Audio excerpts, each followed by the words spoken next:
Assalamualaikum warahmatullahi wabarakatuh.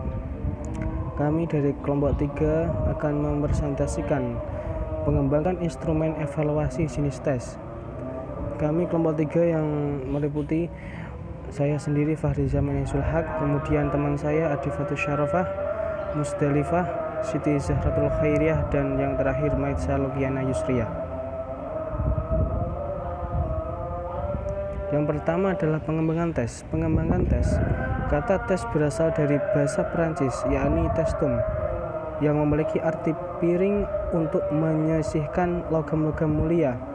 Dalam bahasa Inggris ditulis dengan tes, yang dalam bahasa Indonesia memiliki arti ujian atau penilaian.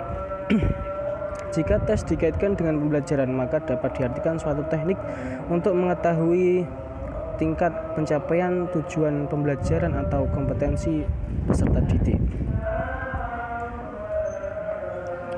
Yang kedua adalah teknik evaluasi digolongkan menjadi dua jenis, meliputi pertama teknik non-tes, meliputi kuesioner, daftar cek, kemudian skala sikap, wawancara, pengamatan, dan riwayat hidup.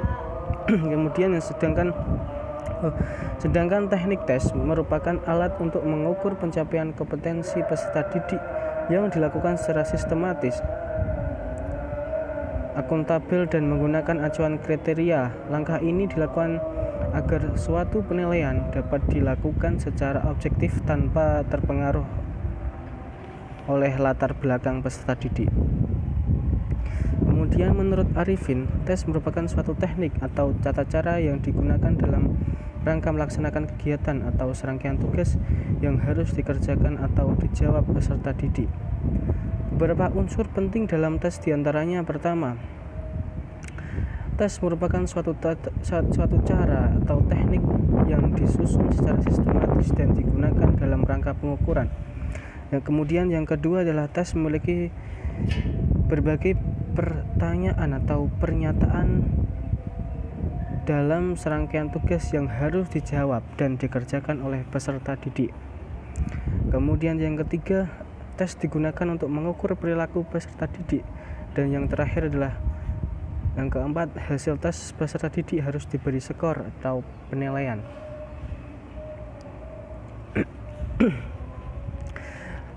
Kemudian berdasarkan penyusunan instrumen yang standar, tes digolongkan menjadi dua jenis tes, yakni tes baku dan tes buatan guru.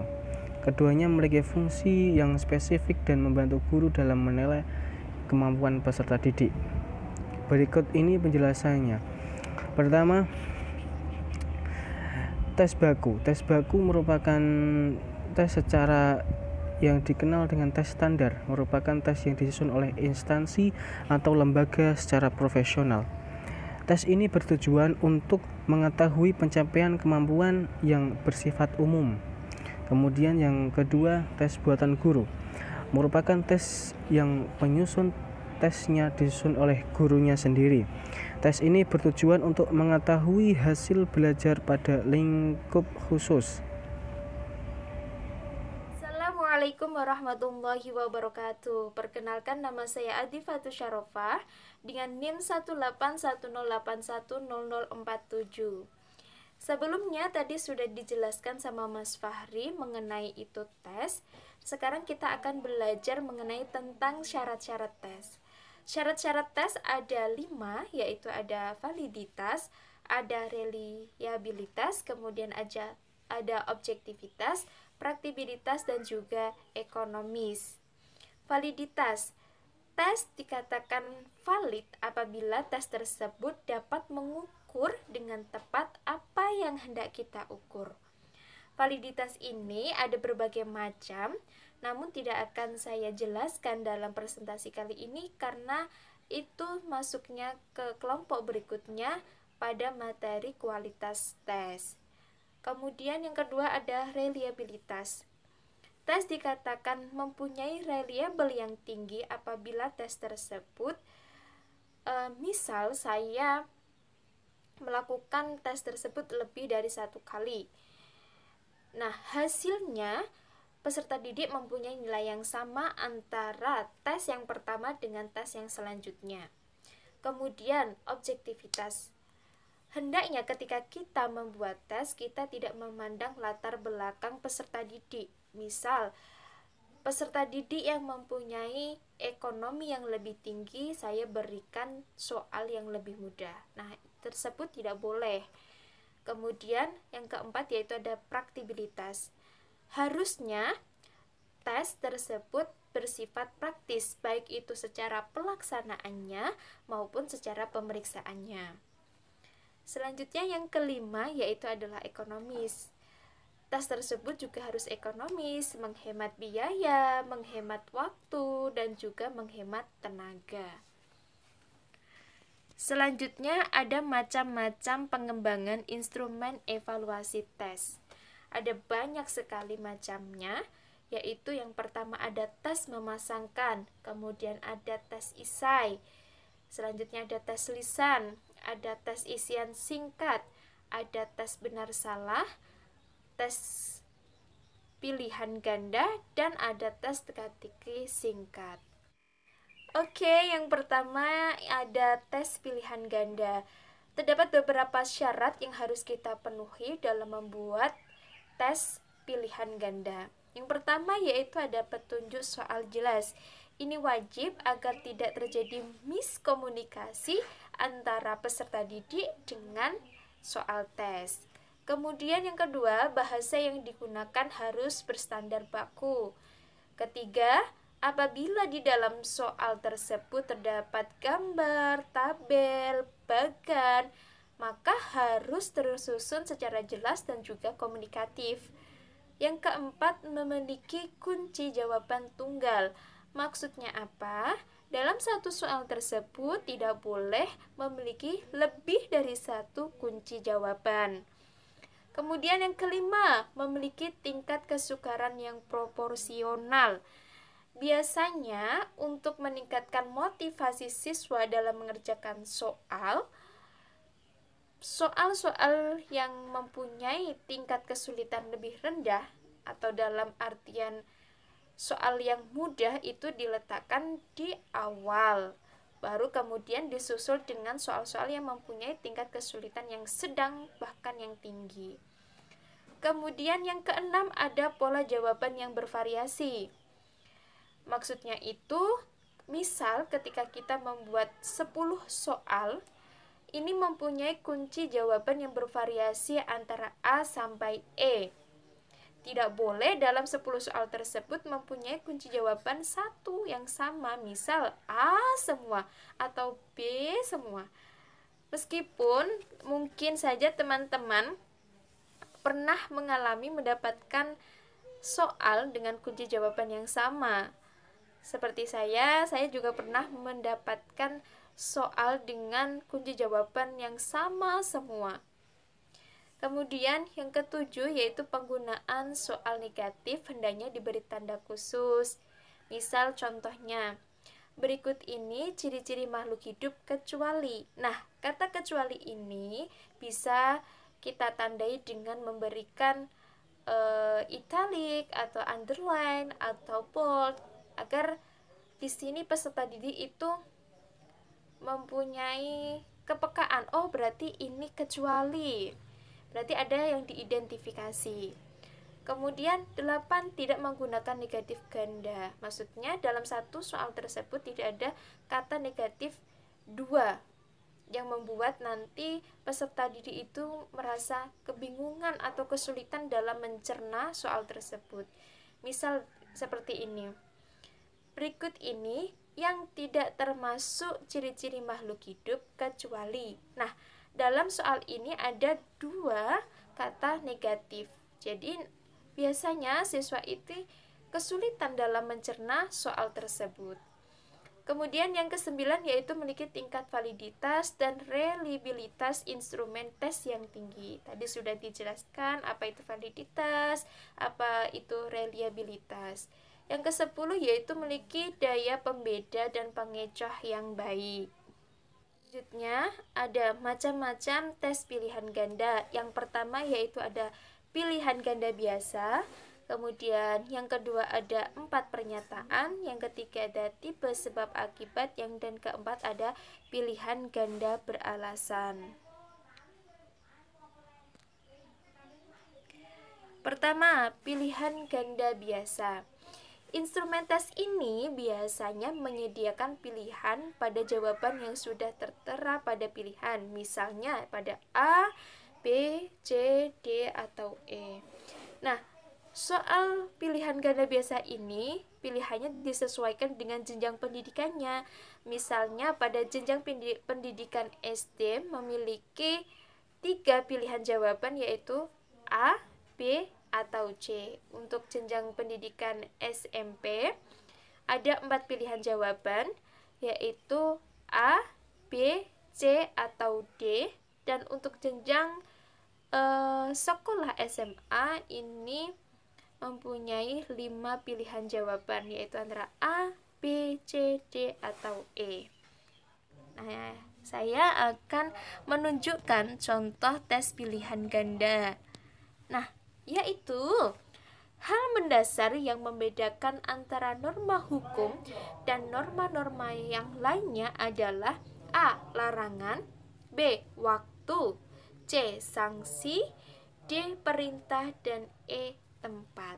Jelas dalam soal ini jawabannya yaitu sanksi. Dilihat dari pilihan jawaban yang disediakan, contoh soal ini untuk jenjang SMA karena ada 5 pilihan jawaban yang disediakan. Dan tepat sekali ada 1 kunci jawaban, yaitu sanksi. Berarti memenuhi syarat-syarat tadi ya untuk membuat instrumen tes. Kemudian ada tipe sebab akibat. Aturan soal pilihan ganda tipe sebab akibat yaitu A. Jika pernyataannya benar, alasan benar, keduanya menunjukkan hubungan sebab akibat. B. Jika pernyataan benar, alasan benar, tetapi keduanya tidak menunjukkan hubungan sebab akibat. C. Jika pernyataan benar, alasan salah. D. Jika pernyataan salah, alasan benar. E. Jika pernyataan dan alasan keduanya salah. Mungkin bagi teman-teman yang baru menemukan contoh soal seperti ini lumayan membingungkan karena tidak ada soalnya, tidak ada soalnya, hanya pernyataan-pernyataan, kemudian disediakan pilihan jawaban A, B, C, atau E. Jadi kita cara mengerjakannya yaitu memahami dulu aturan soalnya, kemudian kita hubungkan dengan pernyataan-pernyataannya, kita analisis, oh pernyataan pertama ini benar atau salah, kemudian sebabnya ini salah atau benar, nanti baru kita sesuaikan dengan aturan soalnya itu tadi. Nah, tipe soal ini biasanya kita jumpai ketika kita hendak mendaftar di perguruan tinggi, beasiswa, ataupun yang lainnya. Di sini saya memaparkan, menyediakan contoh soalnya, yaitu lahirnya reformasi di Indonesia membuka peluang bagi rakyat untuk membentuk partai politik sebagai wadah penyalur aspirasi. Nah, pernyataan ini benar. Kemudian kita lanjutnya, sebabnya pada masa Orde Baru wadah penyalur aspirasi rakyat sangat dibatasi. Sebabnya juga benar, antara pernyataan dan sebab ini menghubungkan adanya sebab akibat. Jadi contoh soal ini mempunyai kunci jawaban A karena pernyataannya benar, alasan benar, dan keduanya menunjukkan hubungan sebab akibat. Selanjutnya ada tipe 4 pernyataan. Aturan soal pilihan ganda tipe 4 pernyataan. Yang pertama A. Jika jawaban 1, 2, dan 3 benar. Kemudian B. Jika jawaban 1 dan 3 benar. C. Jika jawaban 2 dan 4 benar. Dan D. Jika jawaban 4 benar, Sedangkan E jika semua jawaban 1, 2, 3, dan 4 benar. Nah, untuk soal ini kita juga dapat menjumpainya ketika hendak mendaftar beasiswa, mendaftar di perguruan tinggi, atau ketika kemarin kita mendaftar SBMPTN atau SNPTN atau PTKIN dan lain sebagainya. Kita pasti sudah menjumpai ini ya, soal seperti ini. Nah, ini ada contoh soal pilihan ganda tipe 4 pernyataan. Soalnya yaitu ciri-ciri sistem ekonomi terpusat, yaitu 1. Perekonomian dikuasai oleh negara. 2. Alat-alat dan sumber produksi dikuasai oleh negara. 3. Jenis pekerjaan dan pembagian kerja diatur oleh pemerintah. 4. Hak kreativitas dan inovasi masyarakat sangat berkembang. Nah, jawabannya tuh ada di pilihan A. Karena apa? Karena pernyataan 1, 2, 3 ini tepat. Namun pada pernyataan keempat kurang tepat, karena sistem ekonomi terpusat ini kreativitas dan inovasi masyarakat sangat dibatasi. Baik, di sini saya Musdalifah. Saya akan menjelaskan atau melanjutkan dari tadi, yang tadi yaitu Mbak Adif, ya kan? Di sini ada pilihan ganda beralasan. Ini masih sama seperti Adif, tetapi ada yang berbeda. Apa itu? Ya, ada penambahan alasan. Bentar, kameranya saya geser ya. Ada penambahan alasan.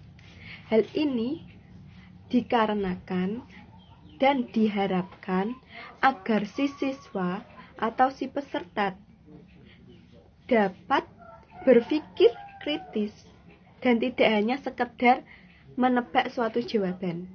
Pasti kalian tahu kan kalau dulu atau kemarin ketika ada soal pilihan ganda, kalian pasti tinggal ada yang cap cip cup gitu, ada yang pilih gitu, semua gitu ya kan. Tapi di pilihan ganda beralasan ini siswa harus ada alasannya mengapa ia memilih A, mengapa tidak memilih C atau D atau B, mengapa seperti itu, biar setiap jawaban itu kan pastinya ada dasar atau teori yang diambil. Lanjut, ini contohnya, yaitu contohnya bagaimana pendapat Anda tentang pisang. Bagaimana? Di sini ada pilihannya, ada 5, A, B, C, D, E. Setiap kalian menjawab, seumpama menjawab A, karena pisang yang saya temui itu ada bijinya yang warnanya hitam kecil-kecil, itu yang tidak terasa. Ada yang gitu. Terus ada yang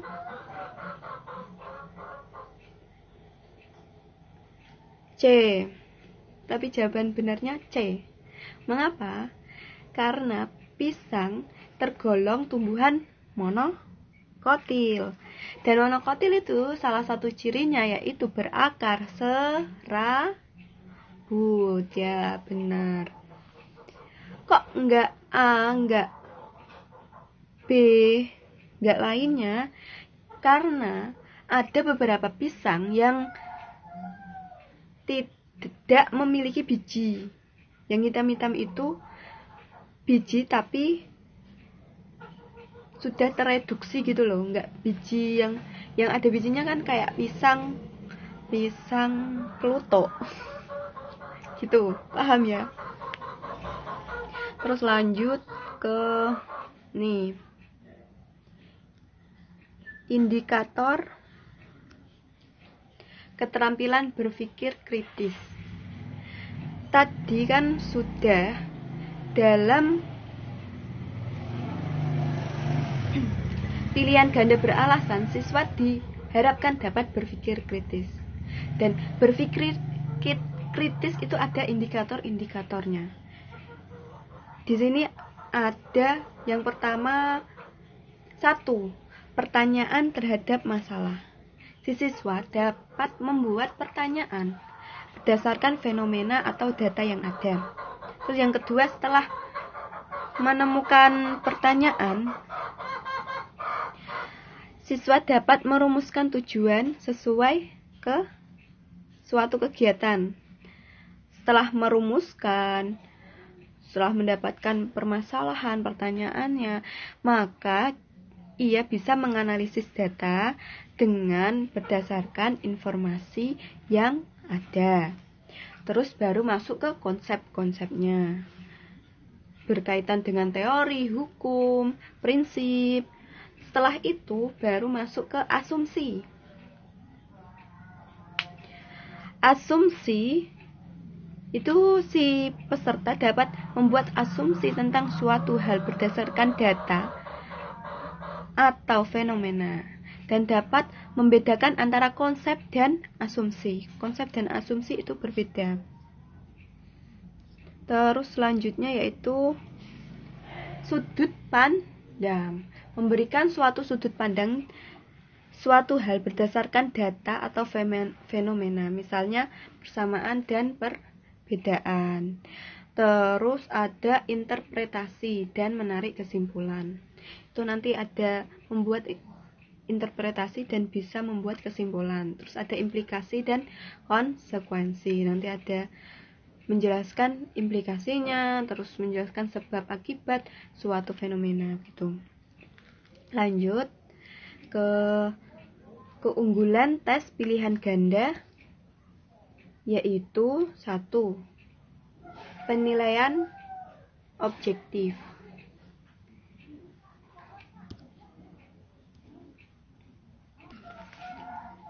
Mengapa disebut penilaian objektif? Karena jawaban sudah tersedia, yaitu ada 5, sehingga tidak akan memiliki jawaban yang bersifat subjektif gitu. Terus yang kedua, mampu dengan kapasitas banyak.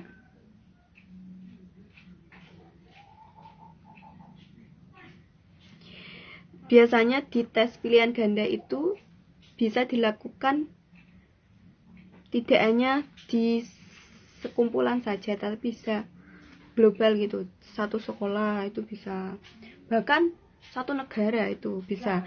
Ini terkaitan dengan nanti seperti tes di poin 3 ini, instrumen tes standar CUN itu, yaitu satu negara kan pilihan ganda semua.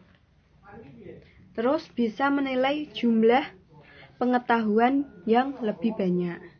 Misalnya pengetahuan dari kelas 7 sampai dengan kelas 9 pada jenjang SMP. Terus selanjutnya aku berubah. Selanjutnya yaitu adanya pilihan pengecoh lebih banyak. Terus ada mudahnya pengukuran analisis dan reliabilitas. Terus hasil penilaiannya itu bersifat lebih objektif. Karena tadi kan yang pertama jawaban yang ada objektif, ya kan, saat A, B, C, D, E. Si siswa tidak bisa keluar dari jawaban itu. Terus dapat dikembangkan dengan taksonomi Bloom C1 sampai C6. Seperti itu. Lanjut di pembahasan selanjutnya yaitu tes esai. Tes esai berkebalikan dengan tes pilihan ganda. Di mana tes pilihan ganda isinya atau jawabannya sudah tertera, kita tinggal memilih. Tetapi di tes esai kita dituntut untuk menguraikan sesuai pikiran kita. Nah, untuk pengembangan tes esai dapat dilakukan dengan memperhatikan tingkatan taksonomi Bloom. Di antaranya, jenjang mengingat, memahami, mengaplikasikan, menganalisis, mengevaluasi, dan atau mencipta.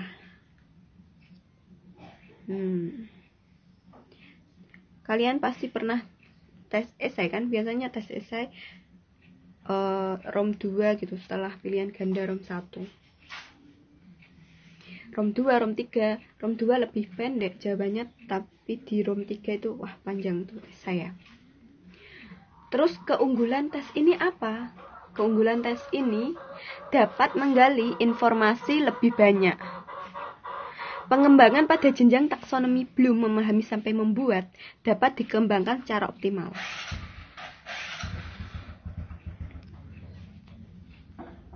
Karena di esai itu siswa bisa mengembangkan kata-katanya sesuai yang ia pahami, tidak hanya soal teoritis gitu. Terus keunggulan lainnya yaitu tidak ada kesempatan menebak. Terus pembuatan soal lebih mudah bagi guru, ini akan lebih memudahkan karena sebagai guru tidak memikirkan banyak pengecoh untuk si peserta. Terus hasil penilaian menunjukkan data yang lebih objektif.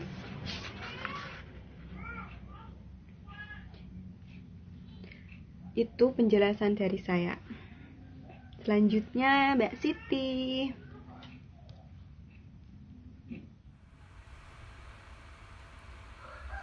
Selanjutnya saya Siti Zahratul Khairiah di belakang 60 akan melanjutkan penjelasan dari Mbak Musdalifah, yaitu contoh tes esai. Kami di sini memberikan 2 contoh tes esai. Yang pertama, soalnya sebutkan ciri dari sistem perekonomian pasar atau liberal. Jawabannya, beberapa ciri dari sistem perekonomian liberal adalah: pertama, setiap individu memiliki kebebasan untuk memiliki faktor-faktor produksi. Kedua, perekonomian diatur oleh mekanisme pasar. Ketiga, dan seterusnya sampai jumlah jawaban yang diperlukan. Kemudian selanjutnya tes esai kedua. Apakah negara Indonesia menggunakan sistem ekonomi liberal atau sistem ekonomi komando? Jawabannya adalah Indonesia tidak menggunakan ekonomi liberal maupun komando, melainkan menggunakan ekonomi campuran, karena hak milik individu atas faktor-faktor produksi diakui. Akan tetapi ada pembatasan dari pemerintah. Nah, kedua contoh tadi itu hampir sama isinya, namun yang membedakan adalah tingkat berpikirnya. Untuk yang pertama itu pada level pemahaman atau C2. Yang kedua ini pada level evaluasi atau C5. Kemudian selanjutnya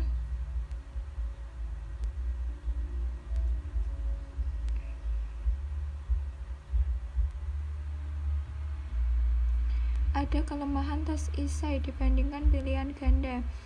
Itu ada 3. Yang pertama, jumlah soal yang disusun sedikit atau terbatas. Kan tes esai itu jawabannya panjang, jadi soalnya terbatas. Kemudian yang kedua, memungkinkan guru menilai dengan subjektif karena jawaban dari peserta didik itu berbeda-beda. Kemudian yang ketiga, membutuhkan waktu penilaian yang lebih lama karena jawabannya berbeda-beda dan cukup panjang, sehingga membutuhkan waktu menilai yang lebih lama.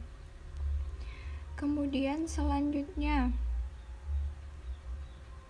agar penilaian tes esai dapat dilakukan secara objektif, maka guru perlu menyusun indikator penilaian.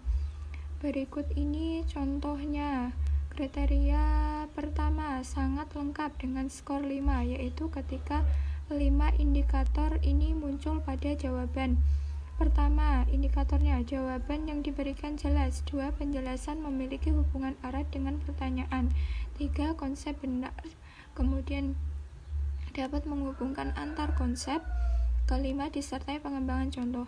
Kemudian kriteria kedua yaitu lengkap dengan skor 4, yaitu ketika hanya 4 indikator yang muncul.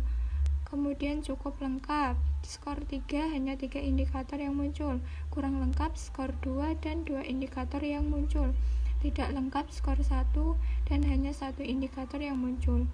Nah, untuk indikatornya ini disesuaikan dengan bahan atau sesuai masing-masing. Kemudian yang tes ketiga itu ada tes jawaban singkat. Tes ini digunakan untuk memberikan evaluasi pada materi yang membutuhkan jawaban singkat. Contohnya yang pertama itu ada contoh pada matematika, yaitu 506 ditambah 70 sama dengan titik-titik. Jawabannya ada 576. Yang kedua, rukun Islam yang ketiga adalah titik-titik. Jawabannya zakat. Tes ini itu biasa digunakan pada jenjang SD dan SMP. Keunggulannya adalah mudah dinilai karena jawabannya singkat. Kemudian yang kedua, memungkinkan jumlah soal lebih banyak karena jawabannya singkat sehingga soalnya boleh lebih banyak. Kemudian kelemahannya ketika lupa tidak ada pilihan yang dapat membantu, berbeda seperti pilihan ganda. Kalau pilihan ganda kan bisa sedikit terbantu oleh pilihan-pilihan A, B, C, D-nya. Kemudian kelemahan yang kedua adalah penggalian informasi terbatas. Karena jawabannya singkat sehingga penggalian informasinya itu terbatas, berbeda dengan tes ISA yang jawabannya panjang sehingga penggalian informasinya itu lebih luas. Kemudian yang keempat, tes benar salah. Tes ini itu memiliki pengecoh yang lebih sedikit. Langsung ke contohnya. Ada petunjuknya, berilah tanda silang pada huruf B jika pernyataan benar dan huruf S jika pernyataan salah. Contoh soalnya yang pertama, semua mamalia tidak bisa terbang. Yang kedua, jantung manusia memiliki 3 ruang. Nah, ini itu menjawabnya tinggal disilang B atau S. Kemudian tes ini memiliki keunggulan. Yang pertama, mudah dinilai dibandingkan tes isai karena tinggal menyilang dan terlihat jawaban salah benarnya. Kemudian yang kedua, memungkinkan soal lebih banyak dibandingkan tes isai. Yang ketiga, penyusunan soal lebih mudah dibandingkan tipe pilihan ganda. Kan kalau pilihan ganda itu harus memikirkan pilihannya A, B, C, dan D. Kalau ini tidak, tinggal B benar atau salah saja. Kemudian kelemahan tes ini adalah peserta didik berpeluang menebak jawaban dengan benar. Yang kedua, penggalian informasi pengetahuan terbatas. Sama seperti tadi, tes ini kan tinggal menyilang benar atau salah sehingga penggalian informasinya itu terbatas, berbeda dengan isai. Isai kan jawabannya panjang sehingga penggalian informasinya itu lebih luas. Seperti itu. Baik, yang selanjutnya yaitu ada tes memasangkan. Nah, soal tipe memasangkan atau sering dikenal dengan menjodohkan ini memiliki persamaan dengan soal tipe pilihan ganda, yaitu memilih jawaban yang tepat atau memilih jawaban yang benar. Perbedaan keduanya ini meliputi yang pertama, pada soal tipe memasangkan, soal berada pada kolom khusus. Begitu pula dengan jawaban, berada pada kolom khusus pula. Kemudian yang kedua, jumlah jawaban biasanya melebihi soal.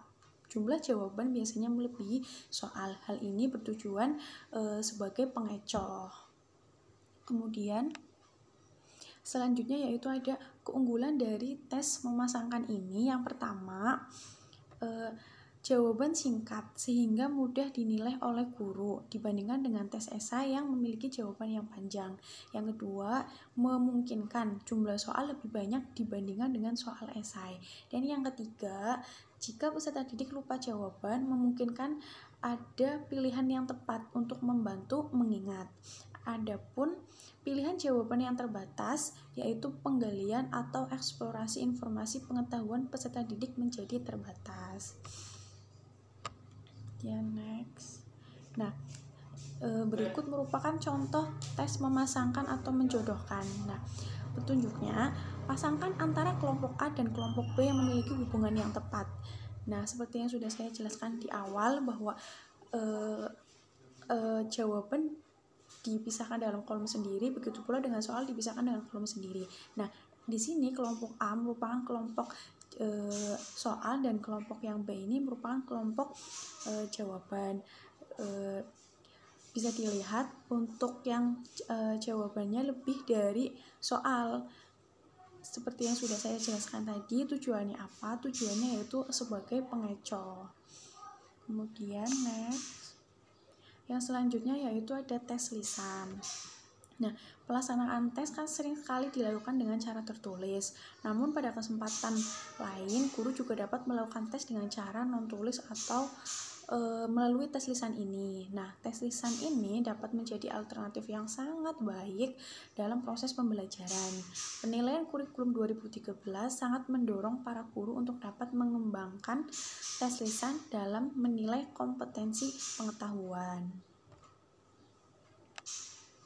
Kemudian selanjutnya, penggunaan tes lisan ini memungkinkan pertanyaan yang diberikan peserta pada tes yang di awal atau tes yang pertama dapat diketahui oleh peserta tes berikutnya, karena peserta didik kan saling berkomunikasi. Nah, oleh karena itu dalam pelaksanaan tes lisan ini perlu memperhatikan yang pertama, pertanyaan soal dipersiapkan lebih beragam agar pertanyaan sulit diprediksi oleh peserta didik. Yang kedua, menyusun indikator dan skor nilai pada setiap pertanyaan. Misalnya, setiap satu pertanyaan skor 1-20. Kemudian yang ketiga, soal pertanyaan tes lisan memiliki kekayaan jawaban, informasi, atau konsep agar penguasaan kompetensi lebih terlihat komprehensif. Kemudian selanjutnya, berdasarkan pelaksanaan dan penilaian tes lisan ini mempunyai keunggulan dibandingkan dengan tes yang lainnya. Nah, yang pertama, menilai peserta didik secara autentik sesuai dengan pengetahuan yang dimiliki. Yang kedua, peserta didik yang menjawab benar, menebak, dan miskonsepsi dapat diketahui secara langsung. Kemudian selanjutnya tes lisan dapat diketahui untuk menelusuri jejak pengetahuan peserta didik. Jawaban peserta didik yang ambigu dapat ditanyakan secara langsung kepada si peserta didik. Kemudian selanjutnya melalui tes lisan ini secara tidak langsung penilaian sikap, kemudian keterampilan komunikasi dapat diketahui secara langsung pada diri si peserta didik tersebut. Kemudian penyusunan instrumen tes lebih sederhana dibandingkan dengan tes-tes yang lain.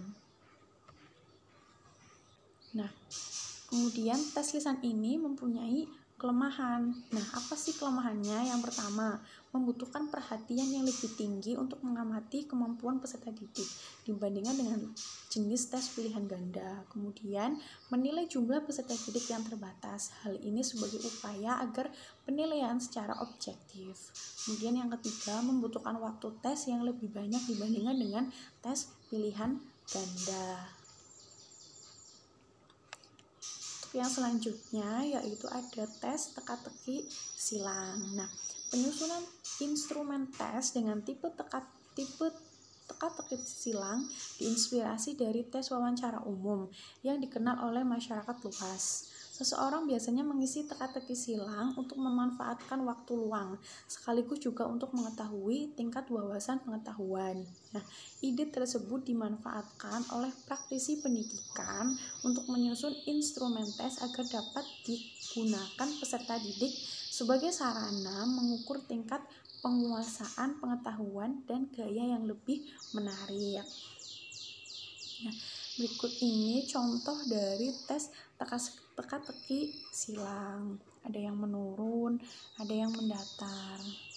Nah, apa sih keunggulan dari tes teka-teki silang ini? Keunggulan yang pertama, jawaban singkat sehingga mudah dinilai oleh guru dibandingkan dengan esai yang memiliki jawaban yang panjang. Kemudian yang kedua, teknik penilaian itu kreatif, memberikan kesan seperti bermain teka-teki silang pada umumnya. Yang ketiga, umumnya menilai pengetahuan jenjang hafalan dan pemahaman.